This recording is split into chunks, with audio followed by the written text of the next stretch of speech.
Pernah kepikiran nggak, apa sih sebenarnya isi kotak yang kita pakai tiap hari ini? Nah, hari ini kita bakal bedah tuntas komputer kalian. Kita akan pakai konsep-konsep simpel dari pelajaran informatika buat ngintip dapur pacu di balik layar yang kita tatap setiap hari. Jadi, kita bakal mulai dari dasarnya banget. Pertama, gimana cara berpikir ala komputer, terus kita bongkar isi PC-nya, habis itu kita pelajari bahasanya, dan yang terakhir paling penting nih, gimana caranya biar kita tetap aman pas lagi online. Oke, kita mulai ya.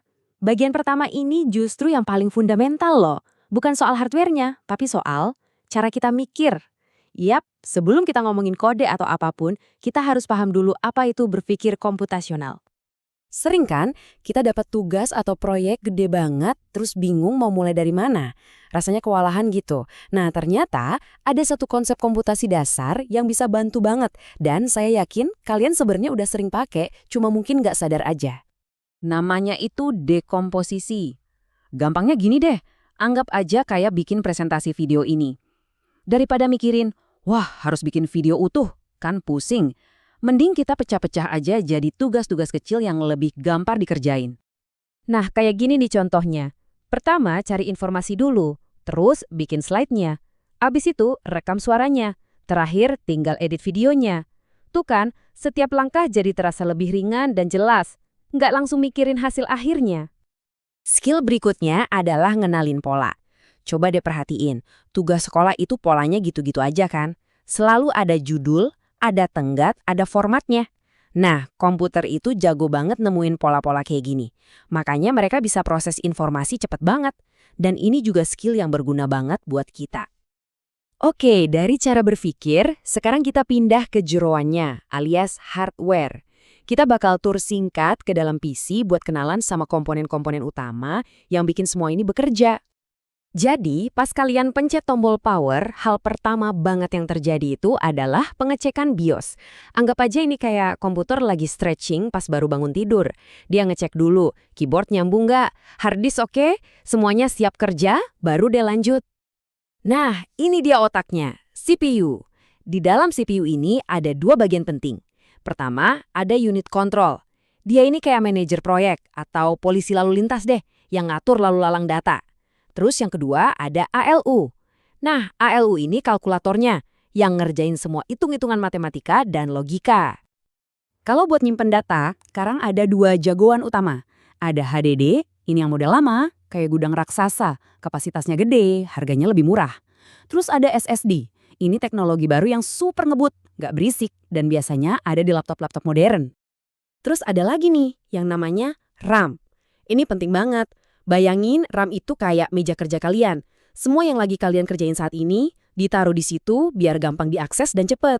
Tapi sifatnya sementara. Begitu komputer mati, isi mejanya langsung bersih. Makanya jangan lupa di-save ya.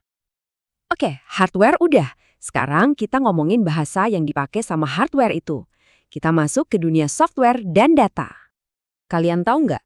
Semua hal keren yang komputer bisa lakuin, mulai dari nampilin slide ini, main game, sampai streaming film, itu semua pada dasarnya cuma terdiri dari satu unit data paling kecil. Namanya adalah bit. Yap, cuma angka 1 dan 0. Itu aja. Semua operasi yang rumit itu dibangun dari miliaran kombinasi angka-angka simple ini. Nah, ini sering kita lakuin. Misal mau masukin data dari Excel to PowerPoint, ada dua cara. Pertama, linking. Ini kayak bikin shortcut. Kalau data di Excel berubah, di PowerPoint otomatis ikut berubah. Keren. Tapi risikonya kalau file Excel-nya pindah, linknya bisa rusak. Cara kedua itu embedding. Ini kayak meng-copy paste datanya langsung. Filenya jadi mandiri, nggak akan berubah-ubah, jadi lebih aman kalau mau dikirim-kirim.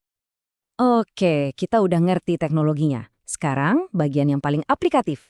Gimana caranya kita pakai semua pengetahuan ini buat jaga diri kita di dunia maya yang, ya kadang bisa bahaya. Setiap kita online, sebenarnya banyak banget jebakan di luar sana.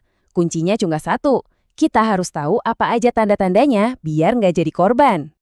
Yang pertama ada malware. Ini istilah umum buat software jahat yang diam-diam masuk ke perangkat kita. Tujuannya macam-macam, bisa buat nyuri data, ngambil alih kendali, atau sekedar bikin rusak. Terus ada phishing, Ini modus penipuan, pasti sering dapat kan? Email palsu yang ngaku-ngaku dari bank atau SMS bilang dapat paket padahal nggak pesan apa-apa. Tujuannya yaitu mancing kita buat ngasih data-data sensitif kayak password atau nomor kartu kredit. Jadi, gimana cara ngelindungin diri? Benteng pertahanan pertama kita itu sebenarnya simple, tapi ampuh banget. Pakai password yang kuat dan beda-beda buat tiap akun. Terus yang paling penting, aktifin autentikasi 2 faktor kalau ada pilihannya. Satu lagi, pas install aplikasi baru, jangan asal klik allow atau izinkan. Coba deh baca dulu izinnya.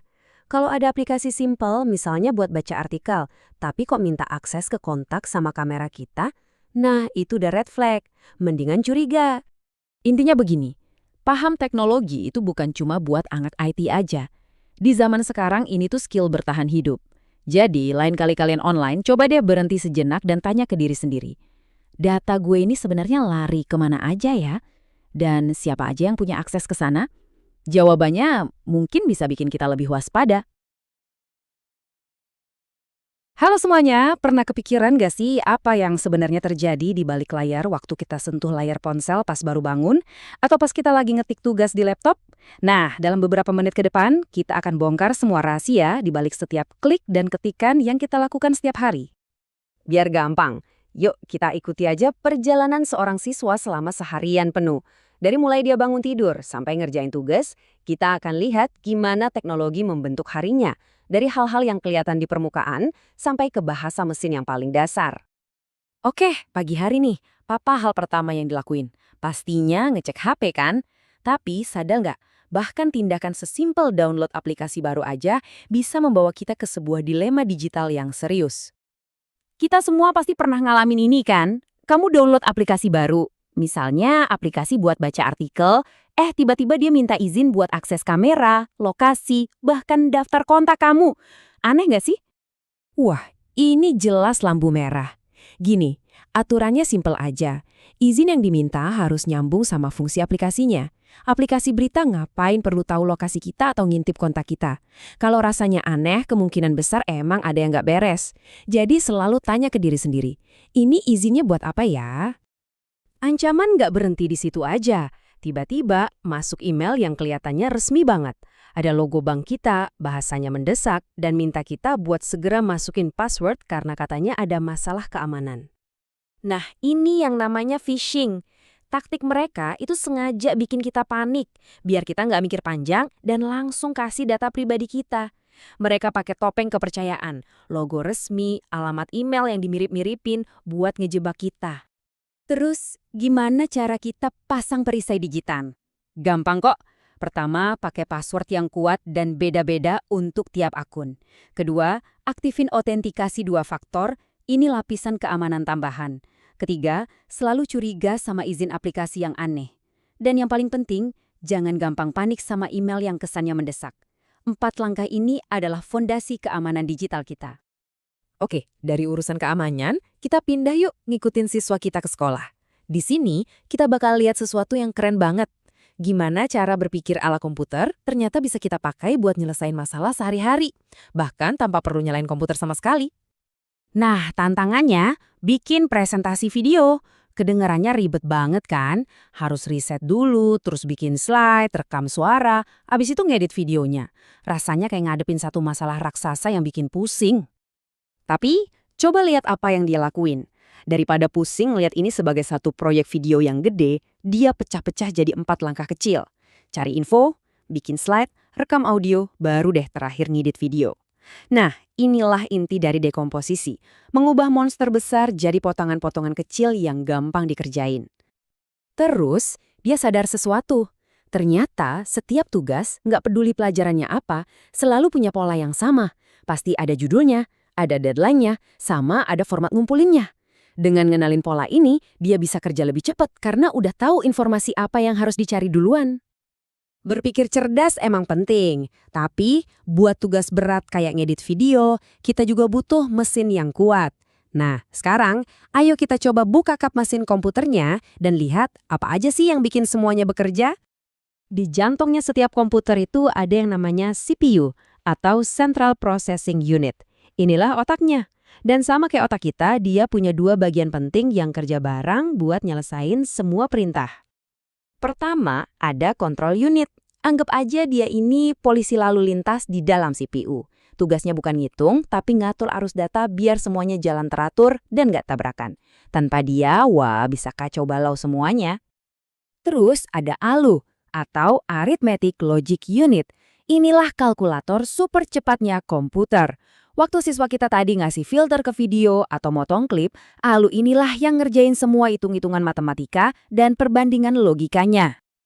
Tentu aja, semua file video itu butuh tempat buat disimpan. Dulu kita pakainya HDD, yang isinya piringan muter. Tapi sekarang zamannya SSD. Karena nggak ada bagian yang gerak, SSD ini jauh lebih kencang, lebih adem, dan nggak berisik. Cocok banget buat buka dan simpen file-file video yang gede. Tapi CPU itu nggak kerja sendirian, dia punya tim memori yang ngebantuin. Ada RAM yang kayak meja kerja sementaranya. Ada GPU, si spesialis grafis yang bikin tampilan video jadi mulus. Dan ada cache, si asisten super gesit yang nyiapin data-data penting buat CPU. Oke, kita udah lihat cara mikirnya, udah lihat mesinnya. Tapi ada satu pertanyaan paling dasar. Gimana caranya semua komponen ini ngobrol satu sama lain? Gimana caranya sebuah foto atau lagu bisa dimengerti sama mesin? Jawabannya ada di sebuah bahasa rahasia. Jawabannya ternyata simple banget, tapi sekaligus luar biasa. Semua, dan maksud saya semua yang kamu lihat di layar, itu cuma dibangun dari dua simbol ini, 0 dan 1. Setiap angka 0 atau 1 ini namanya bit. Coba bayangin deh, bit ini kayak atomnya dunia digital. Satu huruf yang kamu ketik, satu titik warna di fotomu, semuanya itu cuma kombinasi dari jutaan bit ini. Terus gimana caranya deretan 0 dan 1 ini bisa jadi angka? Gini deh, kita lihat cara komputer ngebaca angka 13. Dia mikir, butuh angka 8 nggak? Oh butuh, oke tulis 1. Butuh 4, butuh juga, tulis 1 lagi. Butuh 2, nggak nanti kelebihan, tulis 0. Terakhir butuh 1, pas, tulis 1. Nah, jadilah 1101. Bagi komputer, 13 itu ya 1101. Begitulah cara semua ide diubah jadi bahasa mesin. Jadi, kalau kita lihat lagi seharian penuh perjalanan siswa kita tadi, semuanya nyambung. Dari ngeklik aplikasi di pagi hari, mikirin cara ngerjain tugas, sampai ngedit video yang berat, semuanya itu jalan di atas logika berpikir, didukung sama mesin yang kuat, dan pada dasarnya diterjemahkan ke dalam bahasa universal, 0 dan 1.